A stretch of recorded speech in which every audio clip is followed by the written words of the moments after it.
कल 12 तारीख है और कल देव उठनी एकादशी है। इसके दिन है 4 महीने से सोए हुए भगवान है, विष्णु भगवान है, वो जगते हैं, उठते हैं। तो उस दिन है ये एकादशी का व्रत रखा जाता है और इस दिन है तुलसी का विवाह किया जाता है, उसकी पूजा की जाती है, व्रत रखा जाता है। और जैसे साल में 12 महीने में 24 एकादशी आती हैं, जिनमें से कुछ लोग है 24 की पूरी करते हैं। कुछ है जो शुक्ल पक्ष की होती हैं 12 एकादशी, वो व्रत रखते हैं। और कुछ लोग है कुछ महीनों की एकादशी का व्रत रखते हैं। तो जैसे श्रावण है और ये कार्तिका मास है, इनकी एकादशी का व्रत ज़्यादा महत्वपूर्ण मानकर इन्हीं का व्रत रखते हैं। तो कल ये एकादशी का व्रत है, ये सभी एकादशियों में श्रेष्ठ माना जाता है, क्योंकि इस दिन है भगवान जागते हैं तो सभी इसका व्रत रखते हैं। और इस दिन है शालिग्राम जी और तुलसी जी का विवाह किया जाता है। तो मैं आपको आज एकादशी की व्रत कथा सुनाती हूँ। एक बार एक राजा था। उस राजा के राज्य के अंदर सभी लोग बहुत ही खुशी से रहते थे। उस राज्य में अन्न धन की कोई कमी नहीं थी। और उस राज्य के अंदर सभी एकादशी के दिन व्रत रखते थे। कोई भी ना तो अन्न ग्रहण करता था और न ही दुकानों पर अन्न बेचा जाता था। उस राज्य के अंदर सभी फलाहार खाकर और व्रत रखते थे।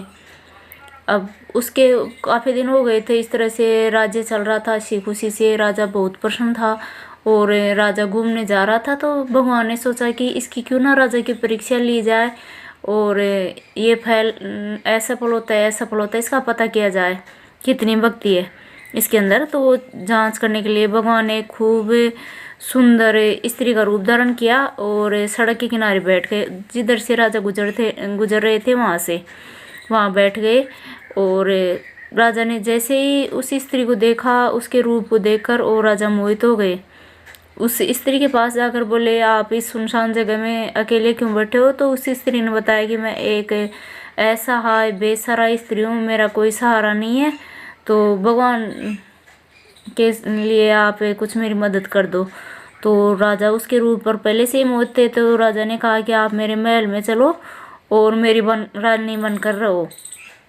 तो उस भगवान ने जो स्त्री का रूप धारण कर रखा था, उस स्त्री ने कहा कि मैं आपके साथ तो चल सकती हूँ, लेकिन आपको मेरी कुछ शर्तें हैं वो माननी होगी। तब राजा ने उसे रानी ने जो स्त्री थी उसने कहा कि आपको जो मैं कुछ बोलूँगी वो करना होगा, मैं जो कुछ पकाऊँगी वो खाना होगा और जैसे मैं राज्य को चलाऊँगी वैसे चलाना होगा। तो राजा इतना मोहित हो गया था कि उसने बिना कुछ सोचे समझे रानी से बोल दिया कि चलो आपकी सभी शर्तें मान ली जाएंगी। वो घर पर ले गया और रानी से विवाह कर लिया। और उसके दूसरे दिन एकादशी का व्रत था, ये देव उठनी एकादशी थी, इसका व्रत था। तो उस दिन रानी ने जानबूझकर वहाँ मांस मदिरा का वो मांस पकाया, मदिरा मंगाई और सभी राज्य के दुकानदारों से बुलवाया गया कि सभी आकर और अपने अपने दुकानें खोल लें और अन्न बेचें। और राजा को खाने के लिए बुलाया गया और मांस परोसा गया। तो राजा ने कहा कि मैं ये सेवन नहीं करता हूँ, मैं इस एकादशी का व्रत करता हूँ, तो मैं इस दिन फलाहार ही करता हूँ। तो रानी बोली, वो जो रानी बनी थी वो बोली कि मैंने आपसे पहले शर्तें रखी थी, आपकी शर्तें याद करो, नहीं तो ये शर्त नहीं मानोगे तो आपका जो बड़ा बेटा है उसका सर काट कर दे दो मुझे। तो उसने अपनी बड़ी रानी से बोला कि इस तरह से बोल रहे हैं जो नई रानी आई है वो, कि अपने बेटे का सर दे दो या ये भोजन ग्रहण करो। तो रानी ने कहा, आप अपने बेटे का है बड़ा जो बेटा है उसका सर काट कर दे दीजिए, बेटा तो और हो जाएगा, लेकिन जो आपका प्रण है, आपका नियम बना हुआ है, वो टूट जाएगा। इतने में उसका बड़ा बेटा आ गया और माँ की आंखों में आंसू देकर और बोला कि क्या बात है, मुझे बताइए। तब बड़ी रानी ने अपने बेटे को पूरी जो बात हुई थी वो बताई कि इस तरह से रानी ये बोल रही है कि या तो आपका सर काट कर दे दे इसको या ये अपना प्रण तोड़ दें। तो बेटे ने कहा कि मैं हंसी हंसी अपना सर काट कर दे देता हूँ और पापा का जो है प्रण लिया हुआ उसको नहीं तोड़ना चाहिए। ये देखकर और राजा ने कहा कि आप इसका सर काट लीजिए। छोटी रानी से बोल दिया।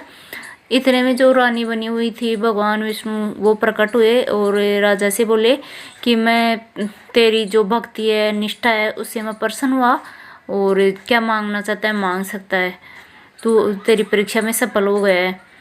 तब राजा ने कहा कि आपका दिया हुआ मेरे पास सब कुछ है और बस सदा आपकी दया दृष्टि मुझ पर बनी रहे, यही वर मांगता हूँ।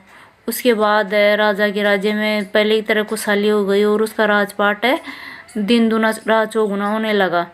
इस तरह से इस व्रत की कथा सुनी जाती है। और इसके बाद गणेश जी की कहानी भी सुनी जाती है।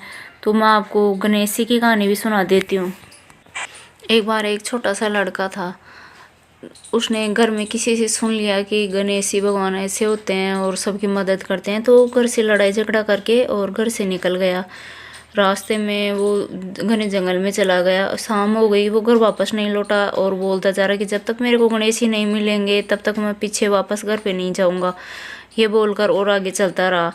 इस पर गणेश जी ने सोचा कि ये बावनी उजाड़ है और इसके अंदर है बहुत सारे जंगली जानवर, नार वगैरह, शेर, इस तरह के जानवर हैं, वो इसको खा जाएंगे और मेरे नाम से निकला है तो मेरा नाम है वो लोग कोई नहीं पूछेगा फिर, तो इसको मुझे चाहिए वापस से इसको घर भेजना चाहिए। यही सोचकर और विधायक जी उसके पास आए और उससे बोले कि बेटा बोल, तू क्यों मेरे को ढूंढते ढूंढते यहाँ उजाड़ के अंदर आया है, वन के अंदर आया है, क्या चाहिए तेरे को, मांग। तो लड़का बोला कि महाराज मैं क्या मांगू, मुझे तो कुछ मांगना ही नहीं आता। तो लड़का विधायक जी बोले कि तेरे को जो कुछ मांगना आता है, जो तुझे चाहिए वो बोल दे, मैं वो सब कुछ दे दूंगा तेरे को। तो लड़के ने बोला कि डोलो हिंगराज को, पूछो गजराज को, दाल भात गेवा का फलका, ऊपर डबशो खांड को, परोसन वाली इसी मांगू, जन गुलाब फूल गुलाब को। बिंदाई जी बोले कि छोरा तू तो छोटा सा दिखाई दे रहा था और तूने तो बहुत कुछ मांग लिया, तूने तो मेरे को ठग ही लिया, लेकिन चल तेरे को जो कुछ मांगा है वो सब कुछ ऐसे ही मिल जाएगा। ऐसा बोलकर और गणेश जी अंतर्ध्यान हो गए और लड़का है पीछे वापस अपने घर पे आया। घर पे आया तो एक छोटी सी बीननी थी, उसकी दुल्हन थी, वो पीढ़े पे बैठी थी और घर में भात बने हुए थे और लड़के ने जो कुछ मांगा था वो सब कुछ था। और लड़का माँ से जाकर बोला कि माँ देख, मैंने विंध्याचल जी से इतना कुछ धन लिया है, मैंने जो कुछ मांगा था वो सब कुछ मिल गया है। मैंने बोल कर गया था कि मैं विंध्याचल जी से मिलकर ही आऊँगा, तो मुझे रास्ते में विंध्याचल जी मिल गए और मेरे को इतना सब कुछ दे दिया है। माँ बहुत खुश हो गई और विंध्याचल जी महाराज का सबके घर में ढिंढोरा पीटने लगी कि सभी विंध्याचल जी की कहानी सुनो, सभी विंध्याचल जी की पूजा आराधना करो, विंध्याचल जी को हमेशा अपने हृदय में रखो, सभी की मनोकामना पूरी करते हैं। देखो मेरा लड़का है वो छोटा सा है, वही विंध्याचल जी को प्रसन्न करके और इतना धन लेकर आ गए। तो आप भी सब इस तरह से विंध्याचल जी की जो आराधना है क्या करो जिससे आपको सब कुछ मिल जाए। इस तरह से जो इस कहानी को कहता है, सुनता है, उसकी परिवार का जो भी कोई है अपना पराया सारा सभी को गणेश जी हैं जो कुछ मांगते हैं वो सब कुछ देते हैं। तो हमेशा गणेश जी की कहानी किसी भी व्रत का जो भी किसी त्यौहार का या किसी व्रत का आप एक कहानी सुनो, उसके बाद है आपको गणेश जी की कहानियाँ। ये जो कार्तिक शुक्ल पक्ष को एकादशी आती है, इसको देवोत्थान एकादशी, तुलसी विवाह एकादशी या भीष्म पंचक एकादशी कई नामों से माना जाता है, कई नामों से जाना जाता है।